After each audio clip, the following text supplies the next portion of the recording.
유도선 목사입니다. 오늘도 여러분과 함께 은혜 받게 되었습니다. 오늘은 마가복음을 살펴보겠습니다. 마가복음은 그리스도를 섬기러 오신 종으로 증언합니다. 마태는 그리스도를 왕으로 증언을 했죠. 한 아기를 우리에게 주셨는데 그의 이름은 전능하신 하나님이라. 이사야 9장에서는 그렇게 말씀합니다. 그런데 이사야 53장에서는 나의 의로운 종이, 이렇게 종이라 또 말씀을 합니다. 그리고 많은 사람을 의롭게 하며 또 그들의 죄악을 친히 담당하리로다, 이렇게 말씀합니다. 그러니까 전능하신 하나님이 종이 되셔서 그들의 죄악, 우리들의 죄를 담당하셨다, 이런 뜻이 되는 거죠. 빌립보서에는 자기를 비워 종의 형체를 가지사 십자가에 죽기까지 복종하셨나니라, 이렇게 증언을 합니다. 섬기러 오신 종의 최대의 그럼 섬김이 무엇입니까?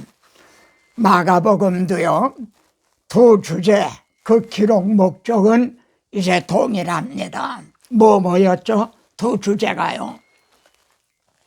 첫째는 너희는 나를 누구라고 하느냐? 예수가 누구신가? 주는 그리스도시요 살아계신 하나님의 아들이십니다. 그런데 그분이 우리를 위해서 무엇을 행해 주셨는가? 인자가 온 것은 섬김을 받으려 함이 아니라 도리어 섬기려 하고. 누구를 섬기려 오셨나요? 여기에 보면은 주님이 잡히시던 날 밤에 제자들의 발을 씻기시는 장면이 나옵니다. 물론 1차적으로는 당시의 제자들의 발을 씻으셨지만은 우리가 의미적으로 보면은 모든 그리스도인들, 형제의 발을 씻으셨다. 우리는 그렇게 받을 수가 있는 겁니다. 그리고 자기 목숨을 대속제물로 주려 함이니라. 누구의 대속제물입니까? 이 말씀을 들은 12 제자들의 대속제물입니까? 아닌 거죠. 모든 그리스도인, 나의 대속제물, 그리고 형제의 대속제물이 되셨다. 이것이 마가복음의 두 주제요, 또 기록 목적입니다. 섬기러 오신 종, 그래 마가복음에는요 탄생하시는 기사도 없어요. 족보도 없어요. 천사의 찬양도 없어요. 축하하러 온 동방박사도 없고요. 경배드리는 목자들도 없습니다. 마가복음 1장부터 곧바로 섬기시는 말이죠. 각종 병을 고치시며 많은 귀신을 내쫓으시는 섬기시는 것으로 이제 시작이 되고 있습니다. 그러므로 그리스도께서 죄인들과 말이죠, 이렇게 접촉을 하시는 장면이 마가복음에는 자주 등장합니다. 마태와 누가는요 귀신 들린 자를 그냥 꾸짖으셨다, 그러니까 귀신이 나갔다, 그런 것을 마가복음에서는요 손을 잡아 일으키시고 이렇게 말씀합니다.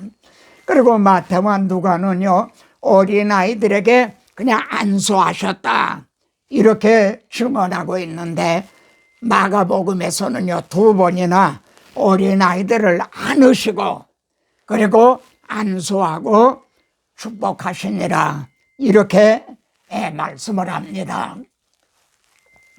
나병 환자에게 심지어 손을 대시고요, 또 귀먹은 사람에게 손가락을 그의 양귀에 넣고 그의 혀에 손을 대시며 그리고 고쳐주셨어요. 그래서 병자들이 예수님을 만지고자 하여 몰려왔으므로 이렇게 주님과 접촉하는, 마치 굳은 일을 도맡아 하는 이웃집 아저씨, 좀 심하게 말하면 모슴같이 이렇게 섬기십니다. 마가복음에는요, 말하지 말라 하는 말씀이 5번이나 등장합니다. 이를 통해서 주님의 의도를 깨닫게 됩니다. 우리가 무엇을 말해야 되는가, 이걸 깨닫게 된다는 거죠. 나병을 고쳐주시고요, 엄히 경고하사 산과 아무에게도 아무 말도 하지 말라, 이렇게 경고하셨다. 회당장 야이로의 딸이 죽었죠. 근데 죽은 딸을 달리에 타고 그리고 살리셨어요. 그런 후에도 아무도 알지 못하게 하라, 많이 경계하셨다, 이렇게 말씀합니다. 사람들이 귀먹고 말도듬난 자를 데리고 왔습니다. 우리 주님이 하늘을 우러러 에바다 열려라, 그리고 고쳐주셨죠. 그들에게 경고하사 아무에게도 이르지 말라, 또 이렇게 말하지 말라고 경고하셨다, 이렇게 말씀합니다. 이처럼 말하지 말라 금하신 의도가 무엇일까요? 심지어 말입니다. 이를 주목해 보십시오. 너희는 나를 누구라고 하느냐? 그래서 베드로가 주는 그리스도시요 살아계신 하나님의 아들이십니다, 이렇게 고백을 합니다. 그랬더니 주님은요, 이에 자기의 일, 자신이 그리스도요 하나님의 아들인 것을 아무에게도 말하지 말라, 그리고 경고하셨다. 참, 병을 고쳐주시고 말하지 말라 하신 거는 그래도 그런 대로 이해가 됩니다. 그런데 주님이 그리스도이신 것도 말하지 말라. 그러면은 그리스도의 증인된 우리들은 뭘 말하라는 겁니까? 죽임을 당하고 3일 만에 살아나야 할 것을 비로소 가르치셨다. 여러분, 그리스도십니다 하는 신앙 고백을 들으신 후에요, 예수가 누구시냐? 하나님의 아들 그리스도시다. 그런데 그분이 왜 오셨느냐? 그걸 비로소 말씀하셨다는 거죠. 주님은요, 이 두 주제를 함께 전하라는 말씀입니다. 아멘이십니까? 예수가 누구신가? 그분이 우리를 위해서, 너를 위해서 무엇을 행해 주셨는가? 이 두 주제를 함께 전하라는 말씀입니다. 그리스도인 것도 말하지 말라고 경고하신 주님의 마음을 증인이 된 형제는 이제 깨닫게 되셨습니까? 9장에는요, 주님의 의도를 더욱 분명히 깨닫게 하는 장면과 그리고 말씀이 있습니다. 우리 주님께서 베드로, 야고보, 요한을 데리고 높은 산으로 올라가셨죠. 그리고 그들 앞에서 변형이 되셨어요. 변화산상의 사건인 거죠. 여기에서도 우리가 생각하기에는요, 제사장, 서기관, 장로들 다 모이라고 해라, 그리고 그 앞에서 변형을 하셨다면 어떻게 될까요? 그런데 주님은 12 제자도 다 데리고 올라가시지 않고 베드로, 야고보, 요한 3 제자만 데리고 올라가셨어요. 이것도 훗날 그들이 증인이 돼야 하기 때문에 3 제자만 데리고 올라가신 거죠.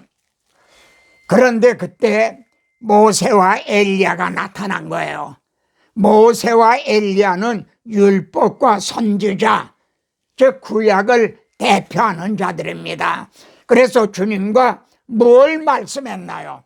예루살렘에서 별세하실 것을, 십자가에 달려 죽으실 것을 말씀했다.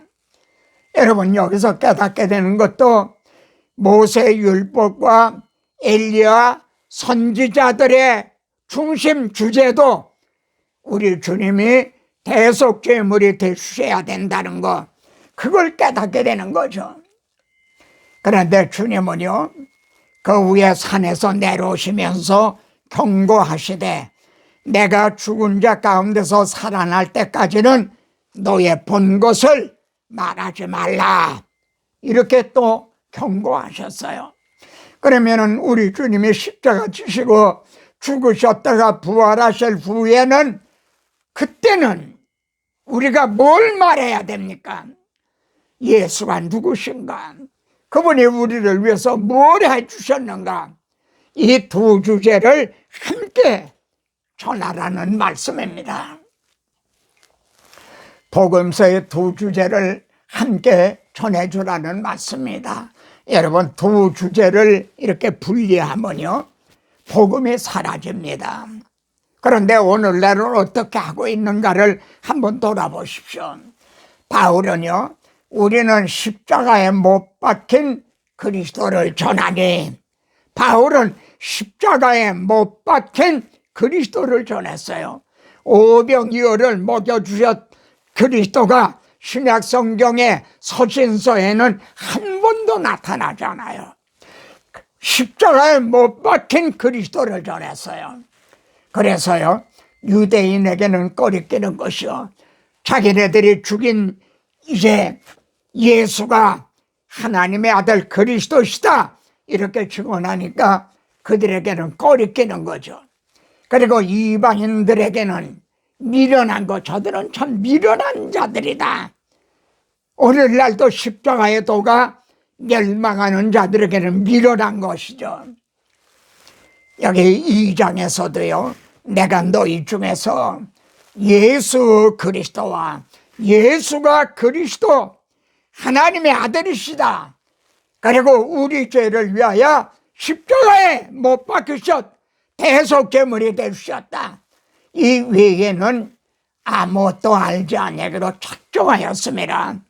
이렇게 두 주제를 함께 전하고 있는 겁니다. 그때 성령께서 듣는 자들에게 거듭나게 해주시고 구원을 얻게 해주시는 거예요. 성령으로 인을 쳐주시는 거죠. 바울은 이 두 주제에 대한 감격이 남달랐죠. 의인을 위하여 죽는 자가 쉽지 않고 선인을 위하여 용감히 죽는 자가 혹있거니와. 그런데 우리가 죄인 되었을 때, 우리가 심지어 원수 되었을 때 무슨 일이 일어났죠? 그리스도께서 우리를 위하여 죽으심으로, 하나님의 아들이 우리를 위해서 죽으심으로 하나님과 화목했다. 여러분, 형제를 위해서 대신 죽어주는 건 고사하고, 간경화가 걸렸을 때 간을 떼주고 눈을 빼주고 그런 사람이라도 있습니까? 저는 이 말씀을 준비하면서요, 시편 말씀을 생각해서요, 시편에 보면은 내가 놀라 이르기를 같이 한번 보세요. 모든 사람이 거짓말쟁이라 하였도다. 모든 사람이, 이 유도선 목사도요, 우리 모두가 다 거짓말쟁이라는 거예요. 그렇지 않고서야 하나님의 아들이 나를 대신에 죽어주셨다, 이걸 실끝도 안 하고 예사일로 무슨 당연한 일처럼 우리는 이렇게 말하고 있으니요. 그리고 시편 기자는 이렇게 증언합니다. 여기 한번 116편을 찾아보세요. 여호와께서 내게 주신 모든 은혜를 무엇으로 보답할꼬?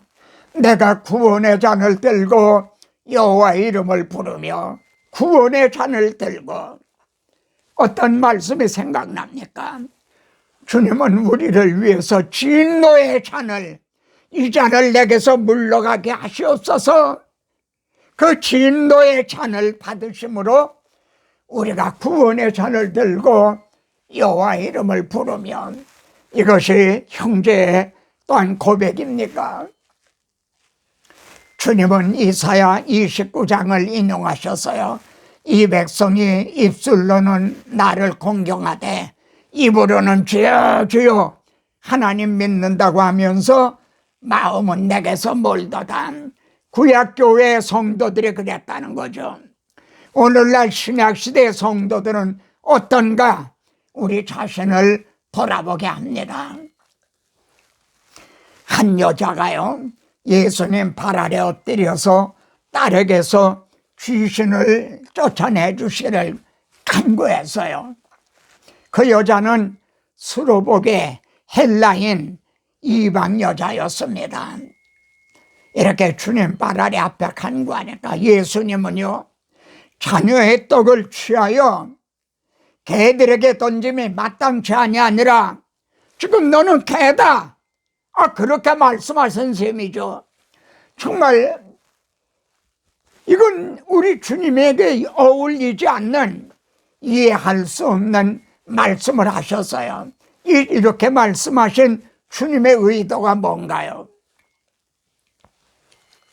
여자는요, 주여 옳소이다마는, 옳다는 거예요. 만일 나였다면, 내가 그 여자였다면 어땠을까? 아마 다 그냥 떠나가고 말았을 거예요. 옳소이다마는 상아의 개들도 아이들이 먹던 부스러기를 먹나이다. 이렇게 말하는 게 아닌가. 그러면 여러분, 이 여자는 무엇을 알고 무엇을 믿은 것이 됩니까? 형제가 한번 대답해 보십시오. 구원이 유대인에게서 난다. 즉 메시아 그리스도가 유대인으로 오신다. 다윗의 자손으로 오신다. 그래서 예수가 그리스도시다. 이걸 믿은 게 되는 거죠. 이 점이 주님 하신 말씀에서 분명히 드러납니다. 이 말을 하였으니, 내가 이 말을 하였으니 돌아가라. 귀신이 딸에게서 나간다니라. 이 말을 하였으니, 옳소이다마는, 그러니까 자녀의 떡을 취하여 개들에게 던짐이 마땅하지 않다는 것은 사실 주님의 말씀이 아니라 그때 유대인들이 이방인들을 개 취급을 했다, 그런 뜻이 되는 거죠. 주님은요, 언약 밖에 있던 이방인을 이를 통해서, 이 고백을 통해서 언약 안으로 인도하셨구나 하는 그런 깨달음을 얻게 되는 겁니다. 하나님은요, 믿음의 조상 아브라함에게 이렇게 언약하셨어요. 내 씨로 말미암아 아브라함의 자손으로 오실 그리스도로 말미암아 유대인들만이 아니라 천하 만민이 복을 받게 되리라. 이렇게 약속을 하셨죠. 여자가 부스러기를 먹나이다, 이렇게 말씀했잖아요. 이렇게 말했죠. 그런데 이 점이 레위기를 보세요. 곡물을 벨 때에, 추수를 할 때 말이에요. 밭에 모퉁이까지 다 베지 말고 떨어진 것을 줍지도 말아라. 왜냐하면 이방인들을 위해서 남겨둬라. 여러분, 이게 육적인 말씀이겠습니까? 정말 부스러기를 먹나이다. 그래서 이방인이었던 라합, 룻, 그리고 우리들도요, 우리들을 위해서 이렇게 남겨둬라. 그래, 우리들도 정말 유대인을 통해 오신 그리스도를 통해서 이렇게 구원을 얻게 된 거죠. 여러분, 이 사건의 문맥을 한번 보세요. 어떤 결론에 이르게 되는가. 마가복음 7장에는요, 앞부분에 바리새인 서기관들이 부정한 손으로 떡을 먹나이까? 어떻게 당신의 제자들은 부정한 손으로 떡을 먹습니까? 그런데 바로 뒤에 가서는요, 더러운 귀신 들린 딸을 둔 여자가 등장하는 그런 문맥이에요.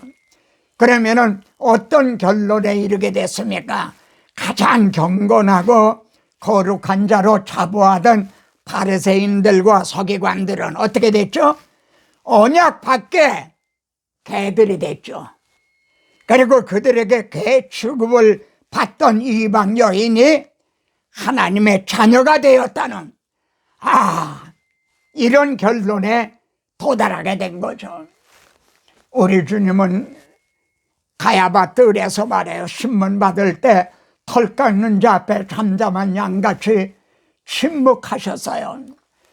잠잠하고 아무 대답도 아니하시거늘 그때 대제사장이요, 내가 찬송받으실 이의 아들 그리스도냐? 이렇게 물었어요. 그때도 주님은 침묵하셨나요? 내가 그니라. 그리고 묻지도 않느냐? 인자가 권능의 우편에 앉은 것과 내가 죽었다가 부활하여 승천해서 하나님 우편에 앉아 있다가 하늘 구름을 타고 오는 것을 심판주로 재림할 것을 너희가 보리라. 묻지도 않는 걸 증언하셨어요.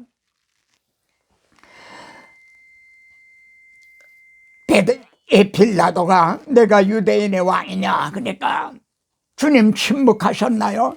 내 말이 옳도다. 내가 왕이다. 디모데전서 6장에 보면요, 바울은요 빌라도를 향하여 선한 증거를 하신 예수 그리스도 앞에서 내가 명한다, 이런 말씀이 나와요. 바울은요 우리 주님이 빌라도 앞에서 내 말과 같이 내가 왕이다, 그때 바울이 그 장면을 보았단 말인가.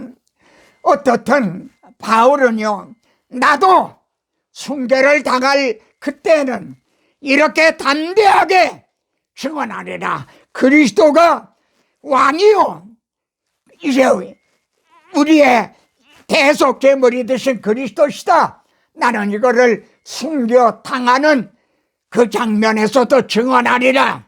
아마 이렇게 다짐했던 것 같습니다. 결론입니다. 우리는 지금 무엇을 말하고 무엇은 말하지 않고 침묵하고 있는가?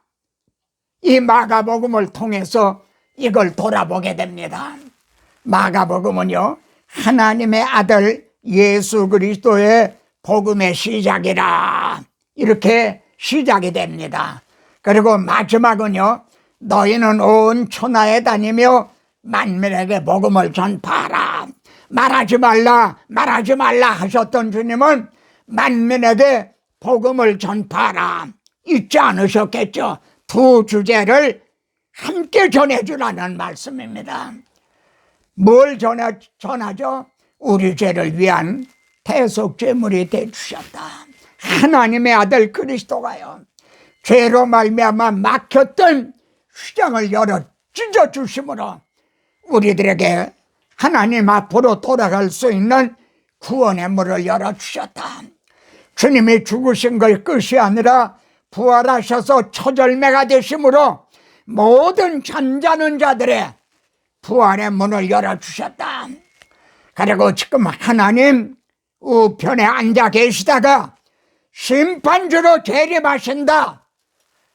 만민에게 이 복음을 전해주라는 말씀이죠. 형제요, 형제 입을 벌려 복음의 비밀을 담대히 증언하시길 바랍니다. 아멘. 다음 시간에 또 뵙겠습니다.